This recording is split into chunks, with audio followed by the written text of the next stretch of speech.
Hi everyone, my name is Kevin of Braide and I'm here to talk about notes, rest and their values. In music notation, a note's value tells us the relative duration of a note. Rest values represents the length of pauses. Notes and rest are musical symbols on a staff that tells us when to play and when not to play. The semi-brief or whole note has 4 beats as its value, and the rest, which is called the semi-brief rest or whole note rest, also has 4 beats as its value.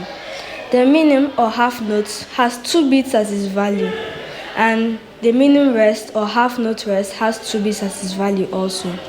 The crotchet or quarter note has 1 beat as its value, and so does its rest.